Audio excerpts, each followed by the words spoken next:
I'm outside of our studios to get public reaction about a new idea. Excuse me, do you have a moment? What do you think of this? Vote for you? For mayor? Yeah, right. Wrong sheet. It's supposed to be about a new idea for social networking that you'll see tonight on NEOtropolis. Not business as usual.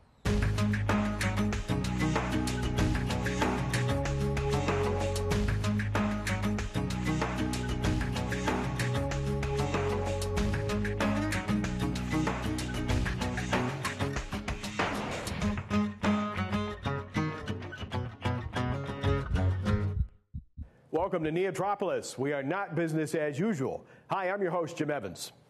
We know how important networking is. And now that also very much means social networking, of course, with Facebook and Twitter. Tonight, we'll show you an award-winning Northeast Ohio company that has developed what has been labeled unprecedented technology that is changing the social media networking and marketing landscape. They gave it a cool name, too.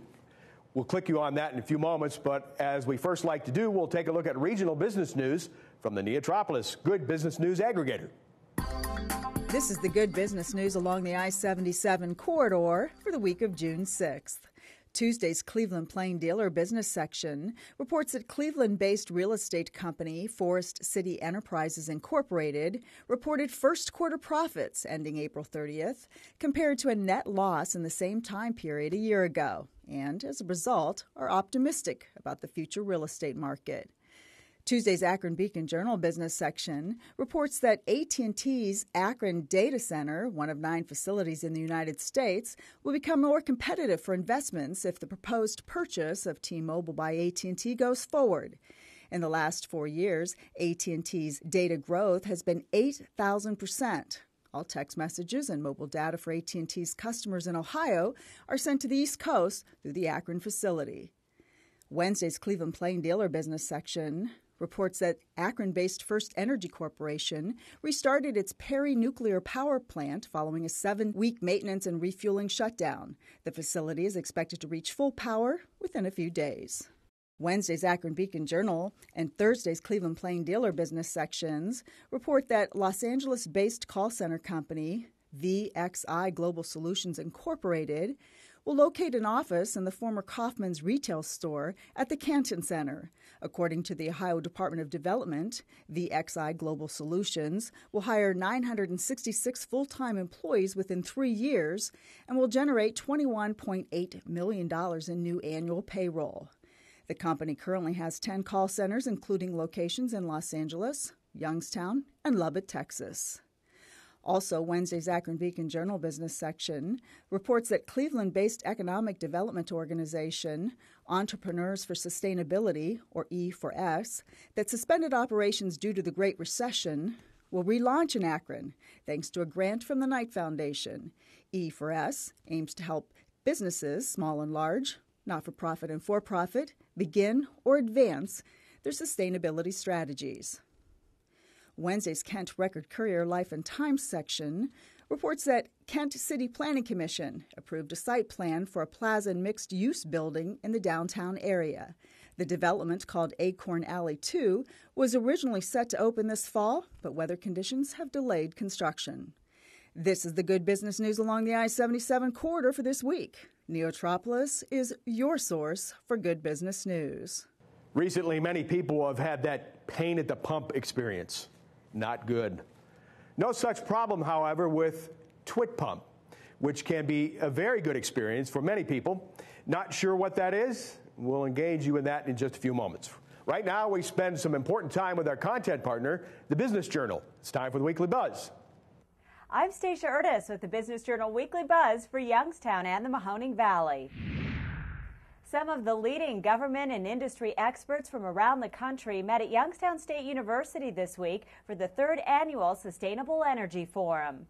The keynote speaker at the event was Mahoning Valley native and CEO of the Siemens Corporation, Eric Spiegel. He says the valley is a good location, but that governments need to devote resources to upgrading the infrastructure to be competitive in the green energy industry.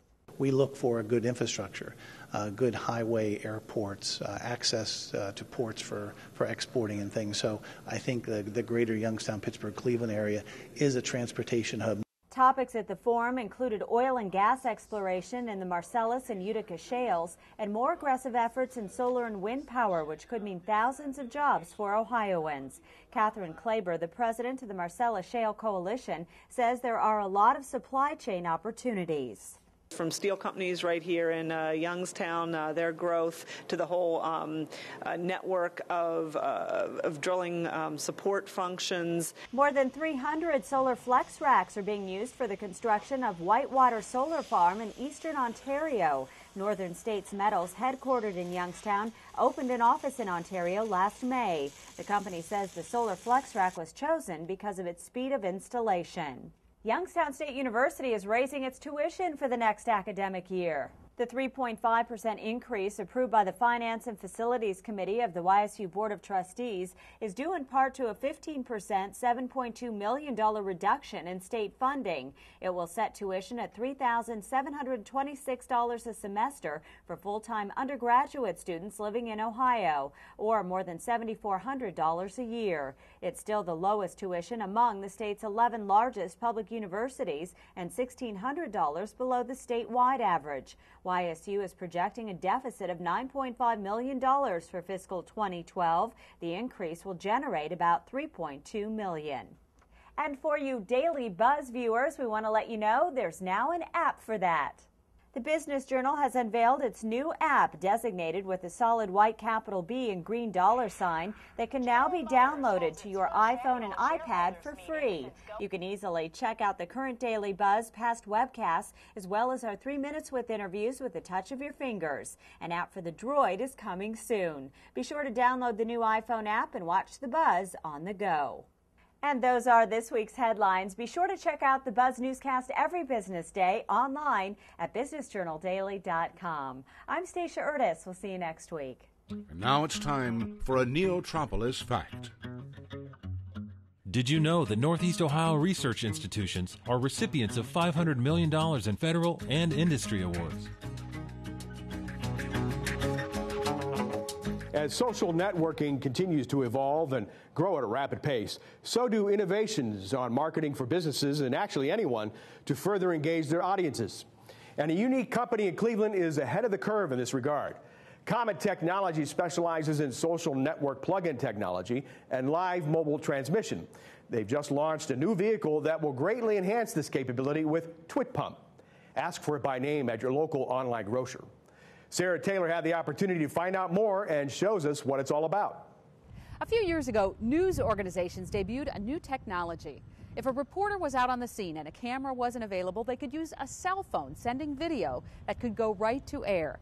That technology was developed by a company right here in Cleveland that's now working in a not business as usual way to bring new ways to use the internet.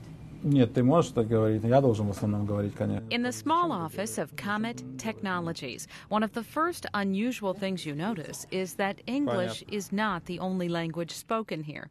Просто хотят снимать. Зачем снимать, я не знаю. Company co-founder Valery Shirakov hails from St. Petersburg, Russia. He started Comet in 2001 with fellow Russian Viktor Sviadosh. And we started as a video development company using the dial-ups.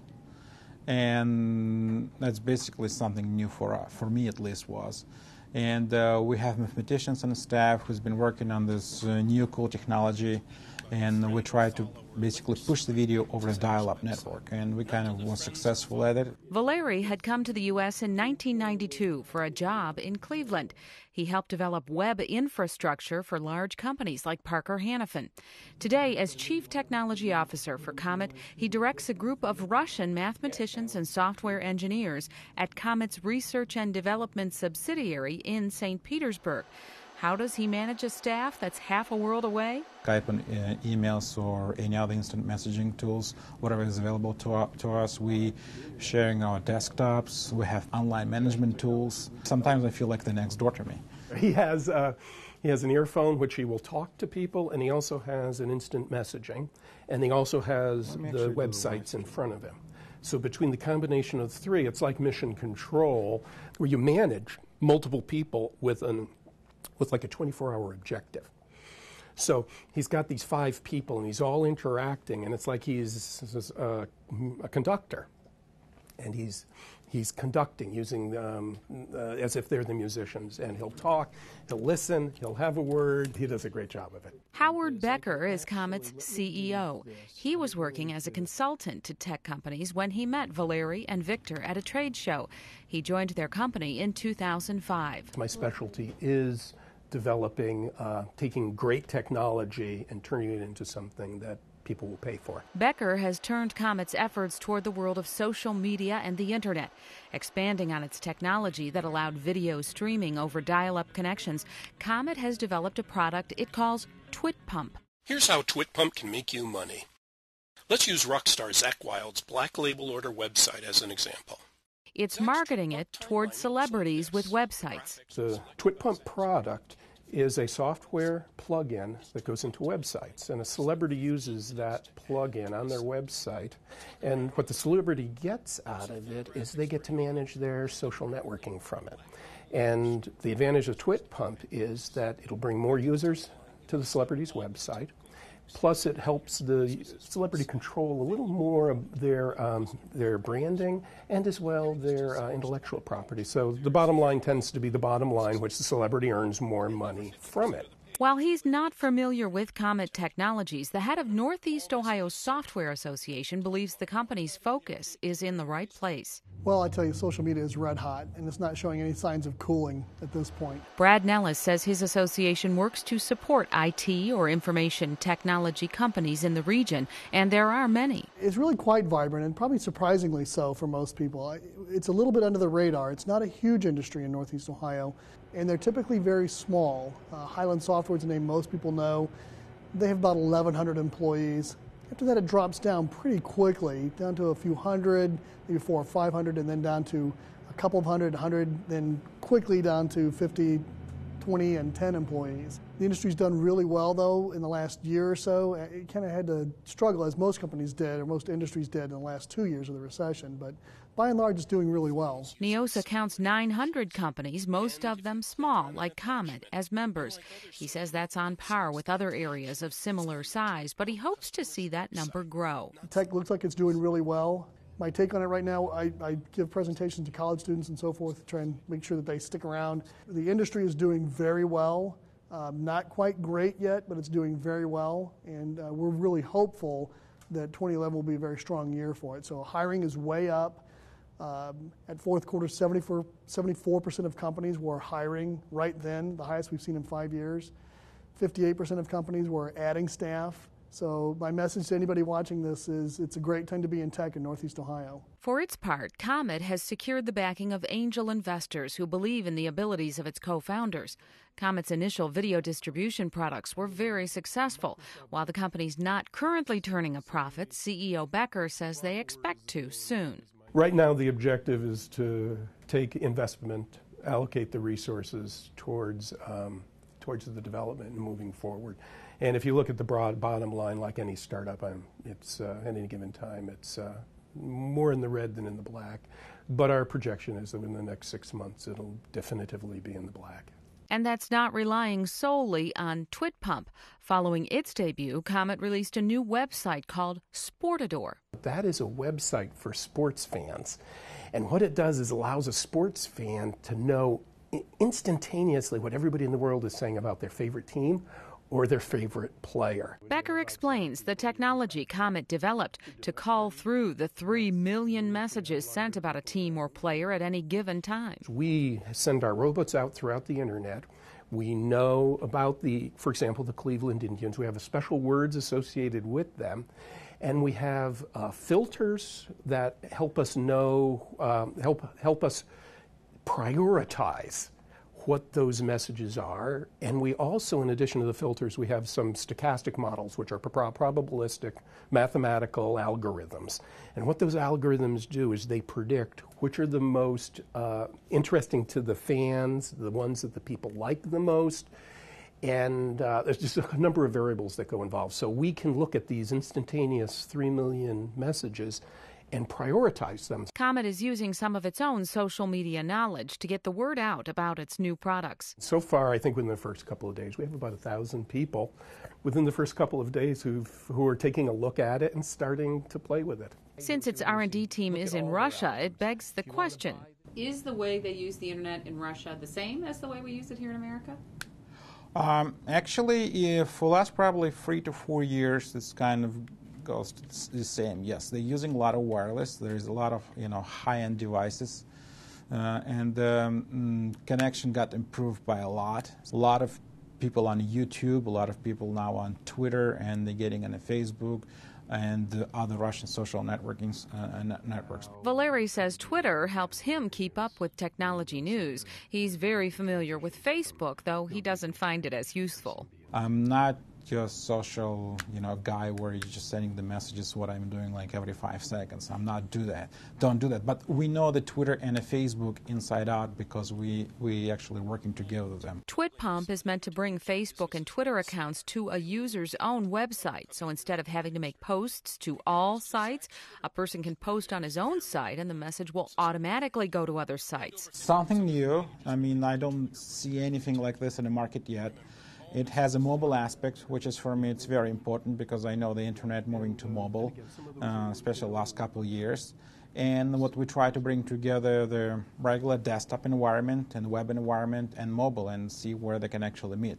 And try to bring communications tools together like Twitter and Facebook and utilize those communication platforms too. The possibilities are exciting for this small company as it works to continue growing. Along with TwitPump and Sportador, it's releasing a website for those interested in the world of video games called GameNyan. There's way too much information that can be easily processed by a human being. So in my view, the next 5 years of the internet is going to be computers taking this massive amount of information and turning it into something that is usable. And that we're part of that trend. As it works to establish itself, Comet deals with the issues of any small startup. And Becker says you've got to hang on for the ride. The word roller coaster is a good way to look at it. Every 5 minutes something good happens. Every 5 minutes something bad happens. You have to be the type of personality that is very decisive because you do not have the luxury of the corporate backgrounds. You don't have the luxury of the $500,000 marketing study. You don't have the $10 million advertising budget for TV. And all of those things result in your having to manage the organization, do your best to have the technology work, as Valery does the brilliant job of, with on as limited resources as possible, and that's normal for a startup, and then attempt to build the market as best you can without the resources of a large corporation. That means that besides doing their own jobs, they pitch in to get other things done. I have in the back of my mind an organizational structure. In a large company, I have it published. In a smaller company, you don't publish it because it's too restricting. But you still know that this person needs to do this person needs to do this person needs to communicate with this person, and everybody needs to sweep the floor once in a while. Look for Comet Technologies to introduce a new tool along the lines of Sportador and GameNyan each month for the next several months. In Mayfield Heights, I'm Sarah Taylor for Western Reserve PBS. Good chance we'll hear a lot more about Comet Technologies in the future. And with that, it's time now for Into the Future. Into the future. Hi, my name is John Steadley, and I'm the president and founder of Intelligent Mobile Support. We have developed a mobile cloud computing platform that allows our clients to provide just-in-time delivery of critical information to mobile business professionals in sales and customer service. Our technology educates, informs, and connects people to improve individual and team performance. Business professionals waste an enormous amount of time seeking out information. The problem is particularly acute and well documented among sales teams. Sales teams introduce new products, enter new markets, and battle competitors who change the game while it is still being played. The pain point is significant, as over 50% of buyers report that sales reps are unable to effectively answer their questions. And buyers report that 30% of deals were lost because the salesperson was not better informed. So how are we unique in addressing this pain point? Intelligent Mobile Support is unique in that we provide mobile access to critical sales and customer support information in two ways. First, if the information is explicitly documented, such as text, graphics, a video clip, or even a PowerPoint slide deck, we can immediately deliver that information directly to the user's mobile phone. Second, if the information is not explicitly documented, or if the user just needs to ask a question, we can immediately connect the mobile user by text messaging or direct dial call to the right individual in the client's organization who can answer their question. To find out how we can improve the performance of your sales or customer service team, see our website at intelligentmobilesupport.com. Thanks. We were at that point where we give you the rundown on the financial field, and the experts at NCA Financial Planners are here to do that now with a stock wrap. This week's local company spotlight is A. Schulman, headquartered in Akron, Ohio. A. Schulman is a leading international supplier of high-performance plastic compounds and resins, which are used as raw materials in a variety of markets. The company's main product lines consist of proprietary engineered plastic compounds, color concentrates, and additives that improve the appearance and performance of plastics in a number of specialized applications. Technology centers in North America and Europe are devoted to new product development and color research. The company's manufacturing facilities have their own product testing and quality control laboratories to ensure timely delivery of high-quality products to A. Schulman's global customer base. Serving virtually every market in every corner of the world, A. Schulman's products have rapidly become the materials of choice. These markets range from diverse industrial equipment components to home improvement products, film and packaging, medical, telecommunications, garden supplies, toys, and more. A. Schulman employs approximately 3,000 people and has over 30 manufacturing and support facilities in North and South America, Europe, and the Asia-Pacific region. Approximately 80% of the company's net sales are in markets outside of the United States. A. Schulman stock trades on the NASDAQ under the symbol SHLM. The midweek close was $23.85. Year-to-date, the stock is positive 4.19%. Over the last 5 years, A. Schulman is up 4.15%. And now back to you, Jim. We know you like to stay plugged into anything and everything culture and entertainment in Northeast Ohio. We also know we have the unique guy who can pump that. Cool Cleveland's Thomas Mulready joins us now to tell you about some other events that are going on in NEOtropolis this weekend. What we're talking about is the business of fun.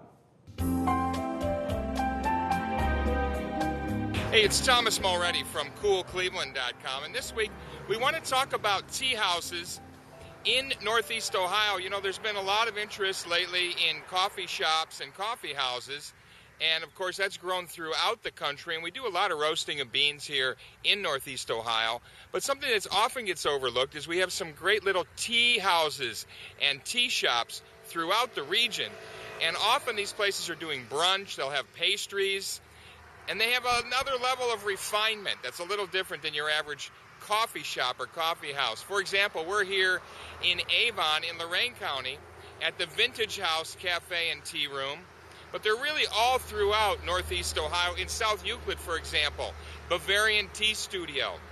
There's Miss Molly's Tea Room in Medina, which is a highly recommended stop. The Cast On Cafe in Willoughby.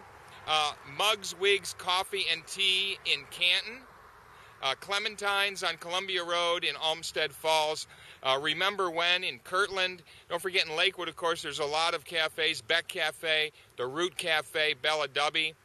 The Dragonfly Tea Room is in Canal Fulton, Thorna's Tea Rose Tea Room in Sandusky, the Emerald Necklace Inn and Tea Room on Lorraine Road in Cleveland, and the Enjoy Cafe on Market Street in Akron, and also Mrs. Ticklemore's Tea Room down there on Market Street in Akron as well. So all throughout the region, check out your local tea house and tea room. This is Thomas Mulready from CoolCleveland.com. Have a great week in NEOtropolis. Keep in mind, there are things that you can do to help the Northeast Ohio economy. One way is to get out to any of the events Thomas told us about and make your investment in fun. You can also position yourself out there and make your brilliant comments about the Northeast Ohio economy to the people you are building your network with, and tell them to spread the word. Also, remember to log on to our website, neotropolis.org, and tell us what you think. I'm Jim Evans. We'll see you next week on NEOtropolis, not business as usual.